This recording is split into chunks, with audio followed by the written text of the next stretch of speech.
Good evening. This is Akashvani. I'm Sunil Verma with the news at 9.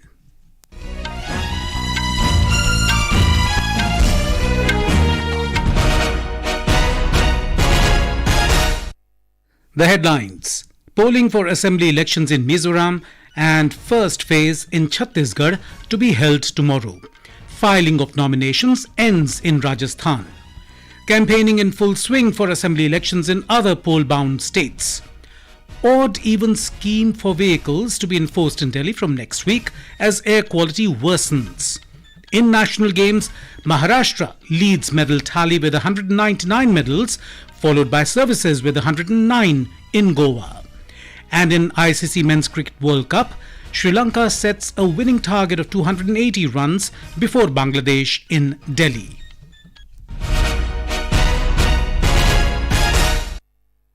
Polling for assembly elections in Mizoram in all 40 constituencies and for 20 out of 90 assembly seats in Chhattisgarh will be held tomorrow. In Mizoram, security has been tightened across the state and along international borders with Bangladesh and Myanmar.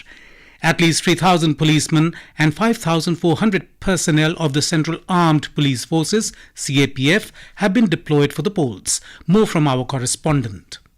The fate of 174 candidates will be sealed tomorrow when more than 857,000 voters will press the EVM button in 1,276 polling stations. Voting will take place from 7 a.m. to 4 p.m. Extensive arrangement is being made for webcasting in 60% of the polling stations across the state. All polling officials have now reached their place of destination. Meanwhile, the State Election Department is taking up all measures, leaving nothing to chance for ensuring peaceful, transparent and free and fair elections. More than 40,000 first-time voters will also join the festival of democracy. Gindante, Akashvani News, Aizawl. Speaking to Akashvani News, Chief Electoral Officer Madhup Vyas appealed to the voters to come out in large numbers for a record turnout in this election. For the voters, I would like to make an appeal that let us step out and cast our vote at the general election to Mizoram Legislative Assembly tomorrow and achieve an unprecedented, all-time highest record turnout and make history. In Chhattisgarh, all arrangements have also been made for the first phase of assembly elections. The fate of 223 candidates will be decided in this phase. The majority of the 20 assembly constituencies where voting is scheduled for tomorrow are affected by Maoist activities. Extensive security measures are in place in these constituencies to ensure a peaceful and fair election. We have a report. In addition to the Central Armed Forces, units of the District Reserve Guard, Special Task Force and Buster Fighters have been deployed in sensitive areas. Furthermore, a special surveillance is being maintained along the border areas of Telangana, Andhra Pradesh, Maharashtra and Odisha states. A three-level security perimeter has been established around approximately 600 sensitive polling stations in the Buster Division. For 156 highly sensitive polling stations, polling teams have been airlifted by helicopters. Drones and helicopters are being used to monitor the activities of the Maoist, and bomb disposal squads are patrolling continuously. A total of 5,304 polling booths have been set up for the first phase of voting. Vikalp Shukla, Akashvani News, Raipur. A constable of ITBP was injured in a blast in the Narayanpur district of the tribal Bastar division today. The incident took place when a team of bomb disposal squad was trying to defuse an IED planted by Maoists in the Sonpur area. The injured was admitted to the district hospital. In another incident, one Jawan of BSF and two personnel of the polling team were injured in an IED blast triggered by the Maoists at Rengavahi village in Kanker district. The election campaign for assembly elections is at its peak in all poll-bound states. All the parties are trying to woo the voters through their star campaigners. In Madhya Pradesh, there are 2,533 candidates in fray. Of these, 2,280 are men, 252 are women, and one candidate is of third gender. Elections will be held in Madhya Pradesh in a single phase on the 17th of November. Here is a report. Political rallies of star campaigners of all parties heated up the political atmosphere of the state today. From BJP union ministers Rajnath Singh, Prahlad Patel, Jyotiraditya Scindia and Rajiv Chandrasekhar meet Congress corruption issue in their rallies. From the Congress, Priyanka Gandhi, former Chief Minister Kamalnath, Digvijay Singh, senior leaders Jairam Ramesh and Supriya Srinath raised various issues including inflation, women's safety and corruption in the Shivraj-led government. Samajwadi Party President Akhilesh Yadav and BSP Chief Mayawati appealed to defeat the both BJP and Congress. On the other hand, Madhya Pradesh unit of Shiv Sena has announced support for BJP candidates. Sanjeev Sharma, Akashvani News, Bhopal. In Telangana, electioneering for the state assembly elections also gained momentum, with many leaders taking part in the campaigning. Prime Minister Narendra Modi will be coming to Hyderabad tomorrow to address a public meeting. BRS Chief K. Chandrasekhar Rao is going to complete the first round of the campaign. A report from our correspondent. Efforts for alliances between various political parties are yet to become clear. BRS is going alone in the assembly elections despite friendly relations with the All India Majlis Ittihadul Muslimin. Congress and CPI have come to an understanding today in which the Congress will leave Kottagudem seat to the left party, and it also agreed to give 2 MLC positions later if voted to power. BJP has announced its candidates at 88 constituencies, and party state president G. Kishan Reddy revealed that there will be a seat adjustment with Janasena, which is an ally of the NDA. Lakshmi, Akashvani News, Hyderabad. In Rajasthan, the work of filing nominations in the state concluded this evening. More than 3,190 nominations have been filed. The nomination papers are to be scrutinized tomorrow. The nomination papers can be withdrawn till the 9th of November. More from our correspondent. Rebels have filed nomination papers in large number in both Congress and BJP. In such a situation, the focus of both the parties is now to settle their rebelling candidates. Today, Congress President Mallikarjun Kharge along with Chief Minister Ashok Gehlot addressed a public meeting in Jodhpur. Senior BJP leader and Home Minister Amit Shah is scheduled to address election rallies in Nava, Makrana and Parbatsar tomorrow. Jitendra Dwivedi, Akashvani News, Jaipur. The counting of votes will take place on the 3rd of December. The odd-even vehicle system will be applicable for 1 week from the 13th to the 20th of this month in Delhi in view of air pollution. This was informed by Delhi Environment Minister Gopal Rai. He said the ban that was imposed on BS3 petrol vehicles and BS4 diesel vehicles will continue in GRAP 4. Mr. Rai said except for LNG, CNG and electric trucks of essential commodities and essential service vehicles, entry of other trucks is banned into Delhi. Delhi के अंदर किसी तरह की construction demolition गतिविधि को छूट नहीं है। सभी पे प्रतिबंध लगाने का आज फैसला हुआ है मीटिंग के अंदर। दिल्ली के अंदर 5वीं क्लास तक के स्कूल 10 तारीख तक बंद किए गए थे। आज बैठक में निर्णय लिया गया है कि 10 तारीख तक अब 6वीं, 7वीं, 8वीं, 9वीं और 11वीं की कक्षाएं भी बंद रहेंगी। दिल्ली के अंदर दिवाली के अगले दिन 13 नवंबर से 20 नवंबर तक 1 हफ्ते का ऑड इवन फार्मूला लागू किया जाएगा। Meanwhile, national capital Delhi continues to be covered in a thick haze as the air quality remains in the severe category. The Central Pollution Control Board said air quality index was recorded 435 at 12 noon.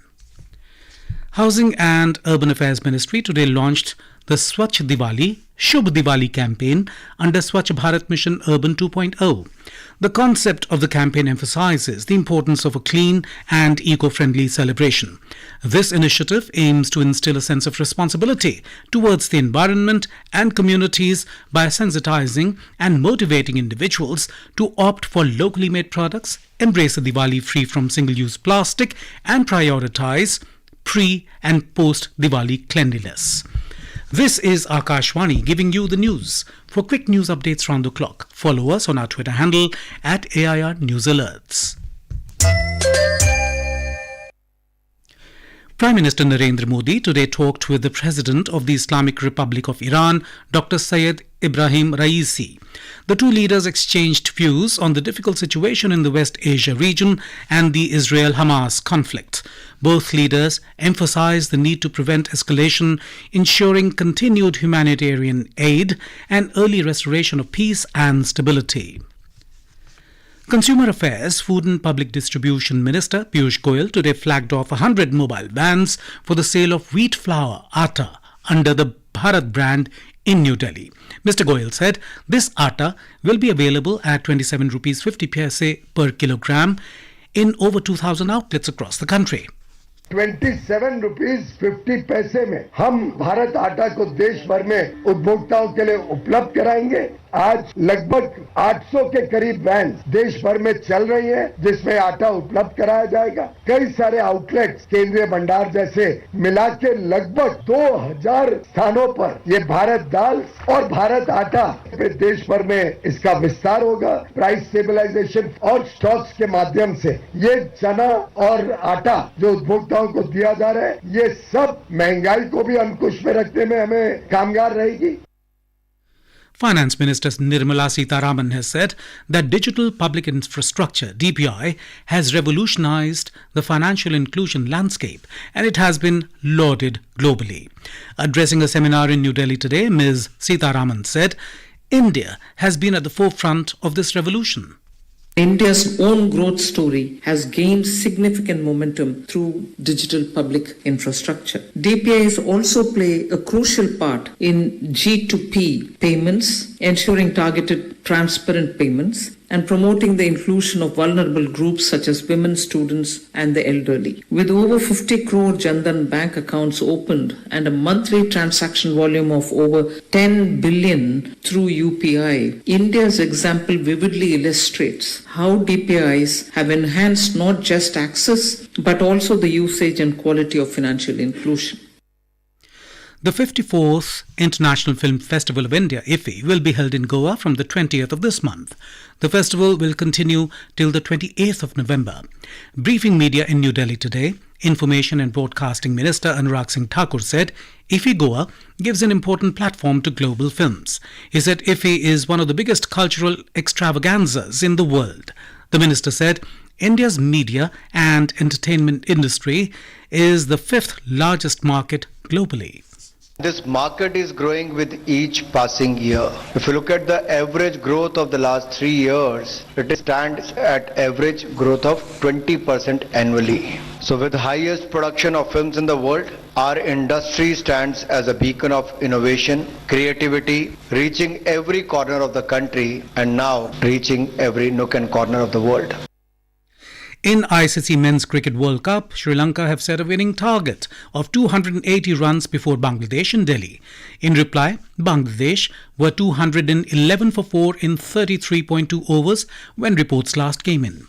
Earlier put into bat, Sri Lanka were bundled out for 279 in 49.3 overs.